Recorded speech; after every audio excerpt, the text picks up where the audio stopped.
What's that? Out in space, it's a station with a T-Rex face, firing lasers and playing games and killing all those herbivores.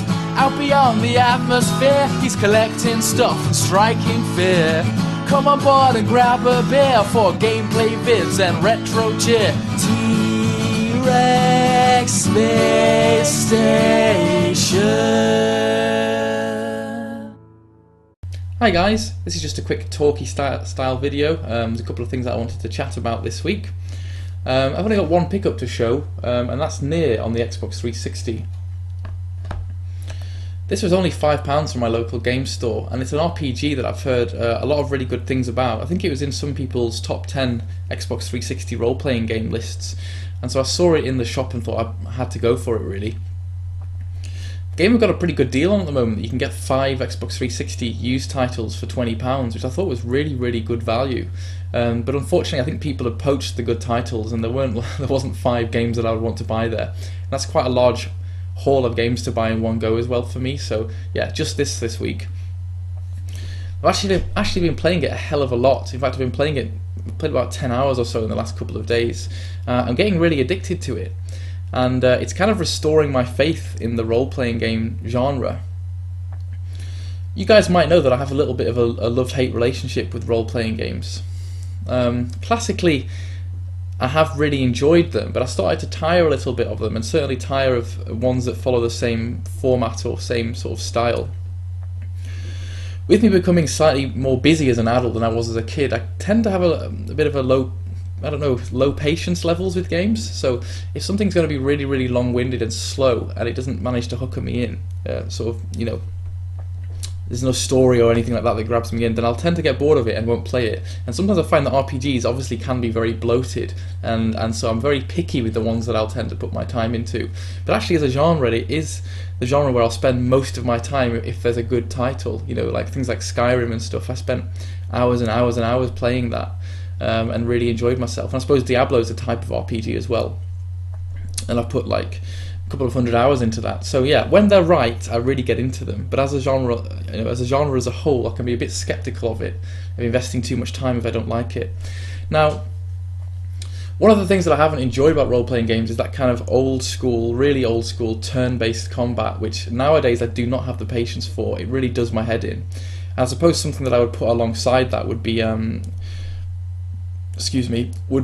random encounters. I'm just not up for that anymore. I mean, I managed to tolerate it for games like Final Fantasy VII and Final Fantasy VIII, which are classic titles, but they're also very old titles.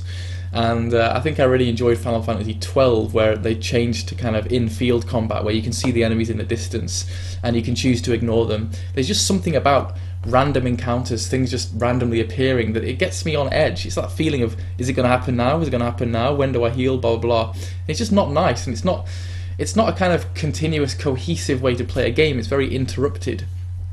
You know, it doesn't flow well if every time you're exploring a map you may have a random encounter at a time that you're not prepared for and don't know about. It's just, I don't know, I just don't like it. It disrupts the flow and the fluidity of the gameplay. Nier is a Square-Enix title, but it has the kind of in-field combat, and I'm not going to do a review of it here because I may well actually review it when I finished it, if I finish it. I don't know exactly how long it is, but knowing Square-Enix, it's probably at least a 40-hour game. But it seems to get things right, and it's actually restoring my faith in the genre, because since Skyrim I've not really touched anything truly role-playing game style since.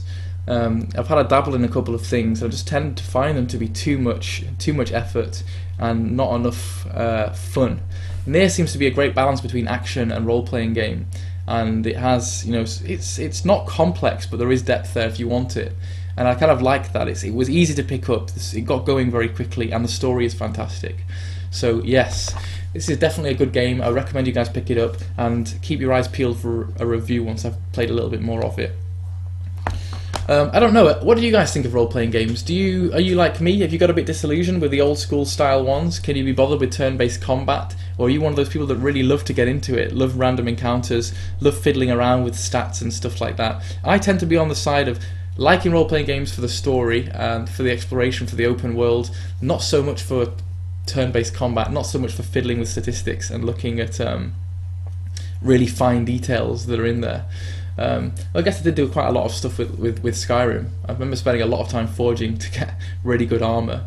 But I don't know, it just, for me, it's got to be right. It's a bit of a hit and miss genre for me, but I do love certain titles. Anyway, I'll stop waffling on and repeating myself about Nier. The next thing that I wanted to talk about was a video response to a question by KITT171.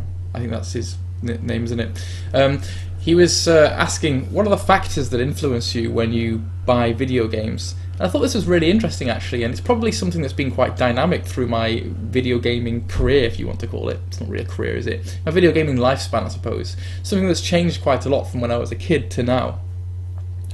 I mean, I've been buying games since I was very young, since I was at primary school. I can remember back then, everybody that was into games used to collect CVG magazine. I can remember I used to go to the corner shop every week with my friends, and we'd buy a copy of CVG, and we'd just look through it, look at all the pictures, mostly look at the pictures, to be honest. You know, have a chat about it. We'd meet up the next day and talk about which games looked really cool in there, and you know, that was really the only time in my life when I've actually bothered with a video gaming magazine that I've bought regularly, and it was a very big influence in terms of games that I would look at. You know, it would put games on the radar for me. That was kind of in the pre-internet days, I think, or maybe the internet was just kind of becoming widely available. So it was really different back then. You know, besides the magazine, I think the other part was that it was much more about word of mouth. You know, if I was at school, people would be talking about games that they had, and I can remember people talking about the first Tomb Raider game when it came out on the PlayStation 1. And you know, that was a much bigger factor probably than it is now. People would recommend stuff, and I'd go around to my friends. There was much more of that kind of, I don't know, multiplayer community type experience. Sometimes I would just sit watching my friends playing games, and it wouldn't even be a multiplayer, but somehow I had the attention span to do that. So I think you know, those are the main things for me when I was a kid: word of mouth, friends, and magazines. Now, of course, now that the internet is so prevalent, things have changed a lot. I did used to do a lot of kind of looking at games on GameSpot.com, which was a pretty cool website, until I started to notice there was some kind of hearsay about them being sponsored by certain companies, and they would give games that they were sponsored, you know, the companies that sponsored them, good reviews, even though the games were kind of shit. And there were a couple of instances, I can't remember which games it was now, that I disagreed with the reviews and kind of started getting a bit disillusioned with that website. So I've kind of moved away from that. Now what I do is I tend to research things myself online. Now, of course, YouTube is a massive factor in influencing me now, and it's probably unanimously what I use when I'm looking at video game purchases, things that I'm interested in. Now, I said before in a video where I was talking about, do you think pickup videos are interesting or a waste of time? I'm kind of on the fence. I do some pickup videos myself, but not a massive amount. But I think pickup videos are very useful for giving you ideas of games that you've not heard of before. And that's what I use them to do, to put, you know, thoughts into my head about games that I've never heard of. So if I watch a pickup video and kind of look for titles that I've never seen before, and use it as a prompt to then go and look at things that I might want to go on to purchase. So for me, pickup videos are very useful from that point of view. And that's the nice thing about being part of a retro video gaming community, the retro Unlim community and stuff, is that people share footage of games that I haven't heard of. So a huge amount of it is now through YouTube. So then once that happens, I'll tend to go and look at footage of people playing the game. Not like the whole game, like I wouldn't want to do that. I think that would spoil the excitement of discovering it for myself. But I'll go and watch, you know, 3 or 4 short videos, maybe some reviews, and base my opinion on that and really go from there. And so it's become far more online based now than it ever has, but kind of independent research, if you like, not people necessarily, not these big websites that tell you, you know, give you like a, what is it, percentage or 5-star rating, more just people picking it up and playing it and sharing their thoughts about it. And that will influence me about what I do and which games I buy.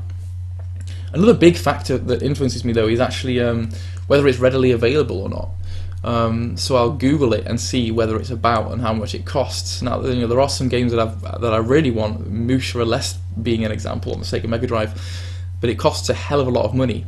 So it tends to be 3 or 4 YouTube videos, a quick look on eBay at the kind of price that I'll be looking at, and then I'll kind of go from there.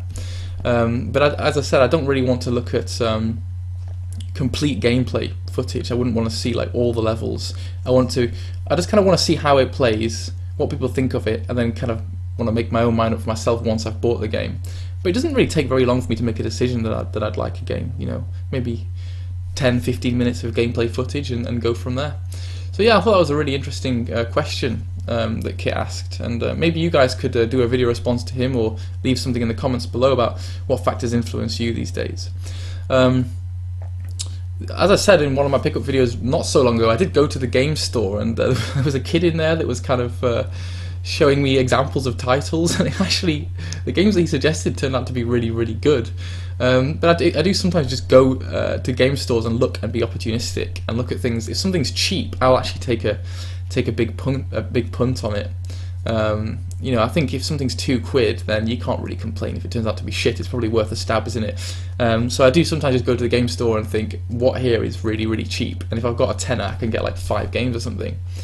PlayStation 2 is a great console for doing that, because it's so, you know, it's out of date now, but it's got such a huge library of games for it that it is one of the best ones to go and have a bit of a, I don't know, lucky dip. Just go to the game store and be like, yeah, I'll play that, I'll play that, I'll play that, and just get a stack of games. That's what I like to do when I'm on my annual leave. Just choose some old games that I've never heard of and go from there. But yeah, that was the only time when I've actually just met a stranger who's recommended titles that I've decided to go for. But yeah, that's all I've really got to say today. So let me know your thoughts on role-playing games. You got any good examples of role-playing games that I should check out? Ones that will restore my faith in the genre, ones that will capture my attention, because I'm a bit of an impatient guy. Or you know, share your thoughts about turn-based combat and random battles, because those do my head in. And yeah, maybe let me know your thoughts about what influences you when you go to buy video games, and check out Kit's video, which I'll place a link to in the description below. Alright guys, take care, and I'll speak to you soon. Bye.